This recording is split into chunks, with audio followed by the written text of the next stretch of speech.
Гэр бүлэрээ гадагшаа явах байгаа бол хамгийн чухал зүйл хүүхдийн цэцэрлэг сургуулийн асуудал юм байна лээ. Нийслэлийн шинээр үзэж байгаа л нөмөхтэй гэдэг. Би Австрали гэр бүлэрээ суралцангаа ажиллаж амьдарч байгаа. Манай өвгт 4 настай. Өнөөдрийн мэдлэгээр Австралийн цэцэрлэгийн талаар ярих гэж байна. За, ялангуяа гадаад хүмүүс хүүхдэд цэцэрлэгт өгч байгаа тохиолдолд юун дээр анхаарах ёстой, төлбөр нь ямар эдийн, цагийн хуваар нь ямар эдийн, цэцэрлэгээ яаж олох уу, яаж бүртгүүлэх үү гэдэг асуудлууд гарч ирдэг эхнээсээ. Тэгэхээр энэ талаар дэлгэрэнгүй ярилцгаая. Ирээл төлбөрийн төлөөлөл бүртгүүлээл орчин бодсон чинь тийм байгаагүй. Oh my god, хүлээлгийн жагсаалттай тэр нь бүр ингээ 2 жил байсан. Тэр яг юу вэ гэхлээр за Австралид цэцэрлэг нь 0-3 нас, 3-5 нас хүртэл байгаа. За 0-3 нас хүртэл long day care-т явж чадж байгаа. За тэр нь болохоор юу вэ гэхлээр 0-3 насны хүүхдүүд явах боломжтой ийм 7-оос орой 6 хүртэл хардаг өндөр төлбөртэй ийм long day care нэрлэгддэг цэцэрлэг. Энэ маань болохоор гадаад оюутнуудын хүүхдүүд явж олно. За 0-6 цаг гэхээр яг Монголтай адилхан байгааз. Тэгвэл төлбөрийн хувьд хамгийн өндөр. Австралич нь цэцэрлэгээрээ дэлхийн бараг номер 1 өндөр төлбөртэй улс орны тоонд ордсон байлээ. За тэгэнгүүт энэ long day care-ийн төлбөр нь өдрийн 160 австрали доллараас эхэлж байсан. За тэгээд бид хоёр ярилцаад хүүхдийнхаа боловсрал одоо тэг communication social одоо communication skill-ийг бодоод ер нь бол тэрийг хөгжүүлэе гэж зорьсон учраас long day care-т эхлээд өгөхөр болсон. За тэгэнгүүт өдрийн төлбөр нь 160 доллараас эхлэсэн. Гэхдээ за энэ long day care-т бүртгүүлэхийн тулд бас waiting list гэдэг юмд орно. За цэцэрлэг нь бас ийм rankтэй,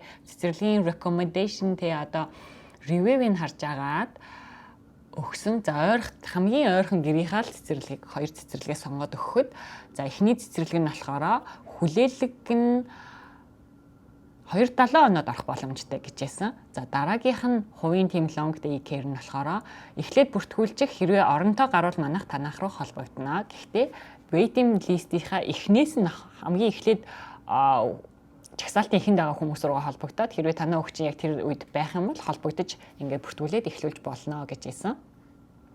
Тэнгүүт яг тийм тодорхой хугацаа байхгүй. За тэгээд хамгийн хурднаар нь long day care-т битээр 2 нас 2 сартад нь эхлээд бүртгүүлээд 2-7 хоног хүлээсэн. Эхлээд бүртгүүлэхэд бүртгэлийн хураамж гэж enrollment fee гэж $200 авч яасан. За дараа нь bond гэдэг зүйл авч яасан. Bond гэдэг нь болохоор барьцаа буюу 1-7 хоногийнхаа төлбөрийг эхлээд авч яасан. Тэр нь болохоор 7 хоногийн 3 өдөр явах уу, 2 өдөр явах уу, 5 өдөр явах уу гэдэг өөрөөр сонгодог эцэг их нь. За хамгийн багадаа 2 өдөр явахыг зөвшөөрдөг. 2 өдөр явахыг сонгоод бит хоёр bond төлөөд нийт $320 bond төлөөд enrollment fee-тэйгээ $200. Ингээд $560 эхлээд төлөөд бүртгүүлээд за дараа 7 хоногийнхаа төлбөрийг бас дахиж өөрчилж төлнө гээд ингээд төлбөрөө өөрчилж авдаг системтэй байсан учраас өөрчлаад дахиад 2 өдрийн дараа 7 хоногийнхаа төлбөрийг $380 $380 төлсөн. За ингээд хүүхдийг бит хоёр нийтдээ 8 сар ингээ хүүхдээ яг тийм long day care-т өндөр төлбөртэй цэцэрлэгт явуулсан байсан. Миний өдрийн цалин маань зөвхөн хүүхдийн минь цэцэрлэгийг л төлдөг байсан. Тэгээ ингээд үржээд бодоод үзсэн чинь битээр нийтдээ 12,000 австрали доллар зөвхөн 8хан сард л хүүхдэд 7-ны 2 өдөр явахад төлсөн байсан. Тэгээд манай хүүхд 3 нас хүрээд за 3 нас хүрэхээр түрүүний ярьсанчлан 3-аас 5 настай хүүхдүүд маань preschool-д орж болдог. Preschool kindergarten гэж энд нэрлэгддэг. За preschool нь болохоор community preschool гэж байдаг. Community preschool нь төлбөрийн хувьд за өдрийн 20-с $50 хүртэл байсан. Энэ маань болохоор улсаас хөнгөлөлт олгогдоод өдрийн 20-с $50 болж хөнгөлөгдөжсэн. Энийний хамгийн хэцүү зүйл нь юм хэрэг яг тийм preschool олох амар хэцүү байсан. Одоо сул оронтойтой preschool олох. Яасан бэ гэхээр манайхд 3 хүрээд за өмнө нь нөгөө улсын цэцэрлэгт бүртгүүлээд 2 жилийн хүлээлгтэй болсон цэцэрлэгүүд байгаа. Тэрнээс гадна дахиад юм community preschool хайж олоод бүртгүүлээд бүгдэнд нь бүртгүүлээд хамгийн наан нь ирсэн оффроор нь орё гэж бодоод айгүй их цэцэрлэг хайсан. Цэцэрлэгээ хайхтай болохоор би Google Map ашиглаж хайсан. Google Map болон за сургуулийн юм цэцэрлэг хайдаг юм Австралийн юм сайт байдаг. Тэр сайтнаас нь хайгаад бүх төлбөр мэдээлэл одоо operation time буюу цагийг хараад сонгож байсан. За энд болохоор цэцэрлэг 2 цагаар л ялгаатай байгаа. Түрүүний ярьжсэн long day care нь болохоор 7-оос 9 хүртэл. За preschool болон kindergarten болохоор 8-аас өдөр 3 хүртэл. Буюу 8:30-аас 3:30 хүртэл. 5 цаг хардаг. Энэ нь болохоор 8 цаг хардаг. Төлбөрийн хувьд 160 австрали доллараас эхэлдэг, $20 эхэлдэг. За тэгээд бит хоёр long day care-ээс нь гаргаад community preschool-д оруулахдаа бит хоёр хамгийн авах магадлалтай өндөр цэцэрлэгүүд рүү хүрэх хүсэлтэй өгсөн. Яг гэхээр нөгөө хүүхд бага явдаг waiting period нь бага ч юм уу тийм цэцэрлэгүүдийг хайж болох гэж бүтэн 2 өдөр зарцуулсан. За Google Map дээрээс хайгаад тэр сайтыг би энэ description хэсэгт оруулчихъя. Энэ сайтаас хайсан. За тэгээд энэ сайтуудаас хайгаад бүртгүүлсэн чинь 2-7 хоногийн дараа яг манай хүүхдэд offer ирсэн. Энэ community preschool буюу өдрийн төлбөр нь $36 байсан. За $36 битээр бүртгүүлээд тэр ямар нэгэн bond enrollment fee гэж аваагүй. Ерөөсөө л урьдчилгаа төлбөр авсан 7 хоногийн 2 өдрийн offer ирсэн буюу санал ирсэн. Зөвхөн 2 өдөр л одоо таны хүүхдийг харах боломжтой. Тим сул оронтой байгаа. За тэгээд зөвхөн 3 дахь 4 дахь өдөр байна. Энэ өдрийг сонгож гинөө гэд хүсэлт ирсэн. За тэгээд хүсэлтээ би бушуухан зөвшөөрөөл шууд окей хамаагүй ерөөсөө л ямар ч хамаагүй өдөр нь хамаагүй би зохицуулж чадна гэ хүүхдээ бүртгүүлээд манай хүүхдийн одоо явж байгаа цэцэрлэг маань KU Maybank гэдэг юм community preschool байгаа. За эдний цэцэрлэг нь болохоор өглөө 8:30-аас өдөр 4 хүртэл хаардаг.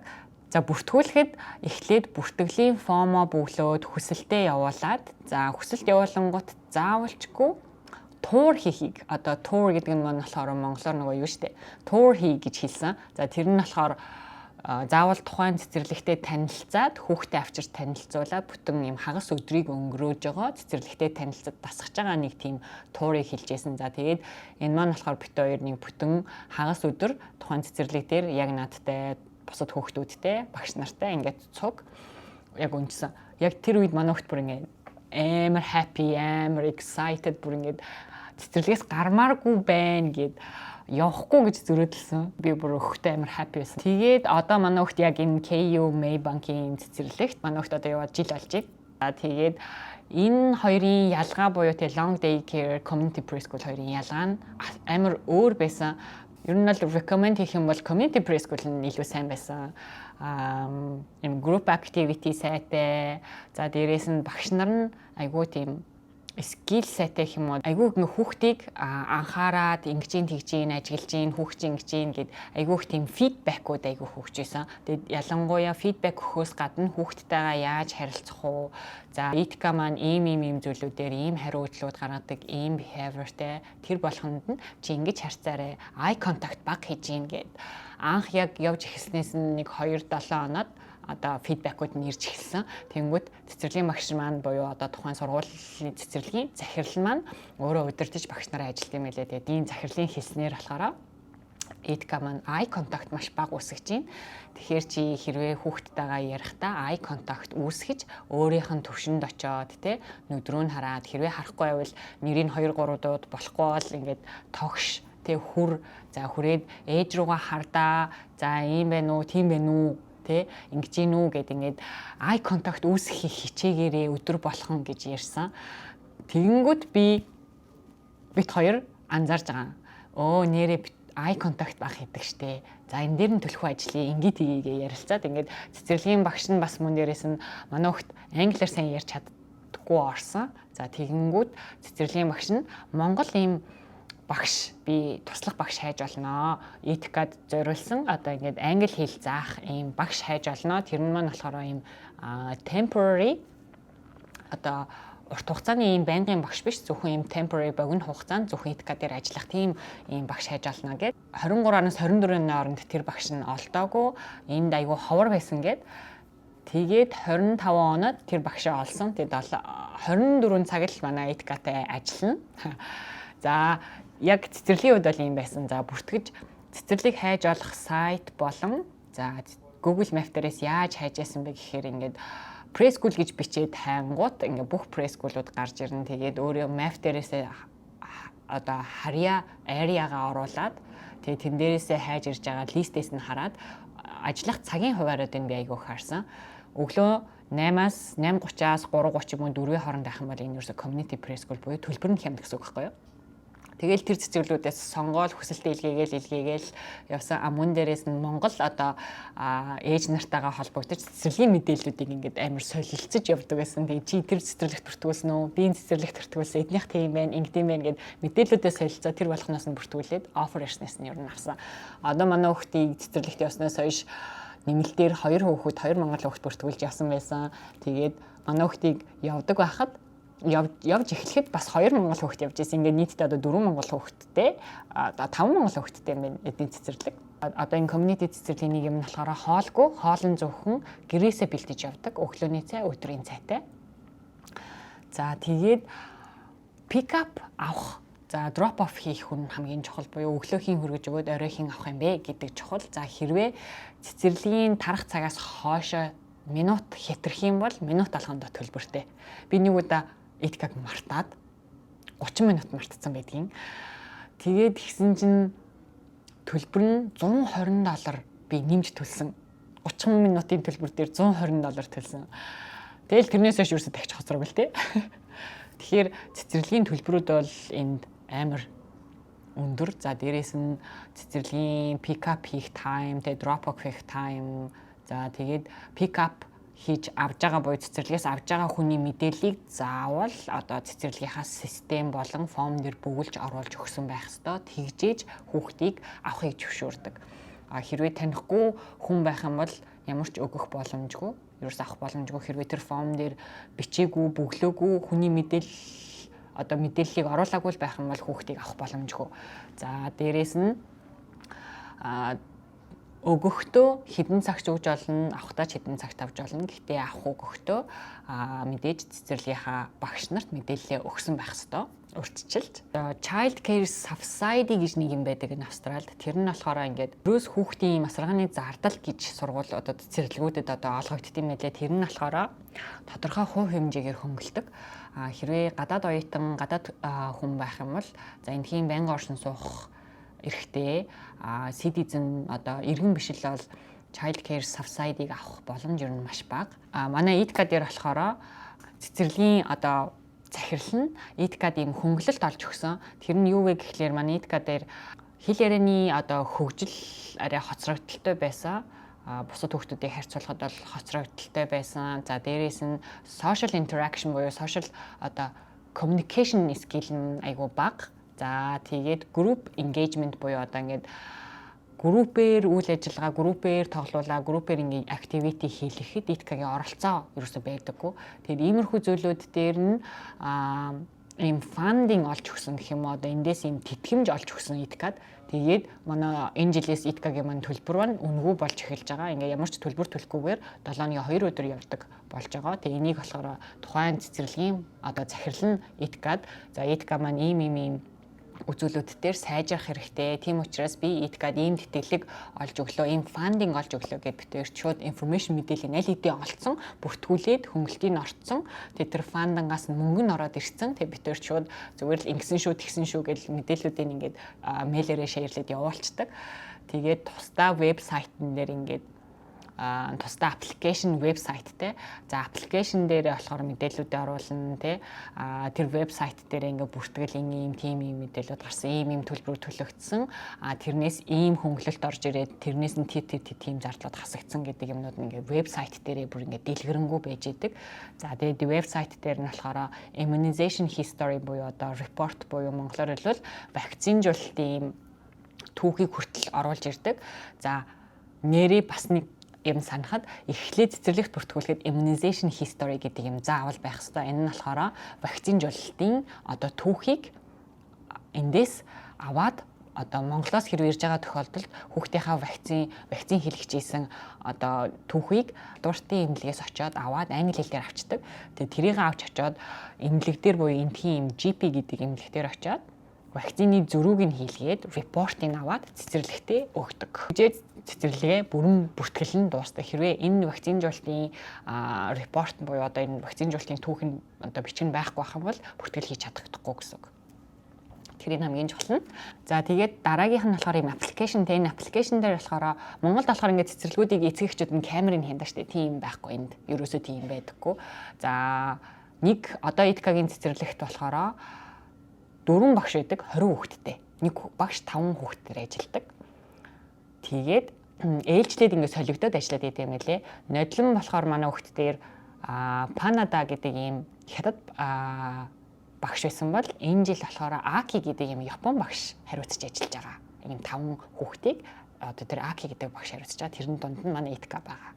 Тэгээд сургууль болгон одоо ийм long day care ч байсан community school-ээсэн ч гэсэн Австралийн цэцэрлэгийн үйл ажиллагаа явуулж байгаа хүмүүс маань заавалч байгууллагууд маань заавал ийм application website-тэй. За тэр application дээрээ өдөр тутмын ийм community одоо пост, зураг энэ өдөр ийм хийсэн, ийм боллоо гэд тэрнээс гадна хүүхд болгон ийм тусдаа юутай хувийн хэрэг шиг юмтай. Тэрэн дээрээ ингээ багш нар нь ингээд фидбек тэ олж харсан зүйлүүд тэ ажиглагдсан зүйлүүдээ ингээ бичээд за тэгээд individual development plan гэдэг нэг юмтай.